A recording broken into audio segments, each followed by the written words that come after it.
Case சிலிண்டரை பாதுகாப்பாக கையாள்வது எப்படி என்பது பற்றி இந்த பதிவில் விரிவாக பார்க்கலாம். அதற்கு முன்னாடி நம்ம சேனலை மறக்காம சப்ஸ்கிரைப் பண்ணுங்க. இன்றைய காலகட்டத்தில் சமையல் எரிவாயு இல்லாதவர்கள் வீடு இல்லை எனலாம்.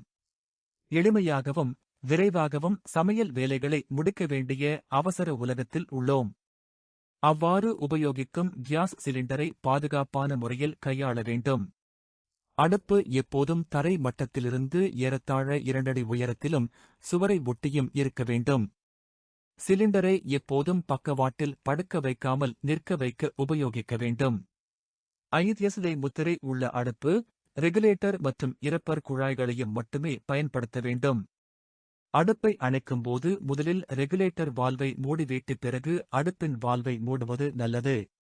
அடுப்பு எரிந்து கொண்டிருக்கும் போது கவனக்குறைவாக இருக்கக்கூடாது. கவனிக்காமல் இருந்தால் பொங்கி வழியும் பால் போன்ற பொருள்கள் அடுப்பை அணைத்து வெளிவரும் எரிவாயுவினால் வாயு கசிவு ஏற்பட்டு தீ விபத்து ஏற்படலாம். கேஸ் ஸ்டவ் வைத்திருப்பவர்கள் வீட்டில் உள்ள குழந்தைகள் கேஸ் குழாயை திருப்பாமல் பார்த்துக் கொள்ள வேண்டும். கேஸ் குழாயில் குழந்தைகள் விஷமம் செய்வதால் பல ஆபத்துகள் ஏற்படுகின்றன. அடுப்பின் வால்வையும் சிலிண்டர் வால்வையும் மூடிய பிறகு சிலிண்டரை மாற்ற வேண்டும். சுய ரிப்பேர் வேலை ஆபத்தானது.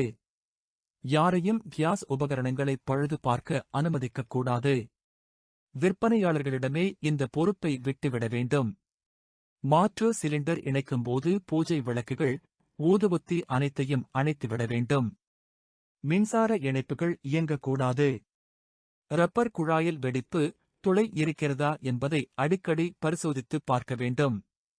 கேஸ் அடுப்பின் பர்னரை 10 நிமிடம் மண்ணை அல்லது சலவை சோடா சேர்ந்த வெதுவெதுப்பான் ஊற வைத்து பழைய டூத் பிரஷ் மூலம் சுத்தம் செய்து உலர செய்த பிறகே பொருத்த வேண்டும்.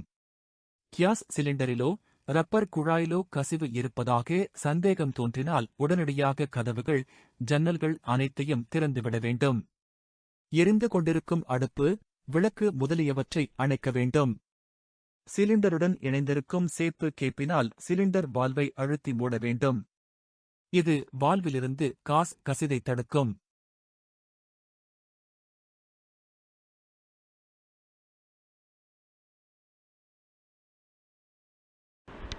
Thanks for watching.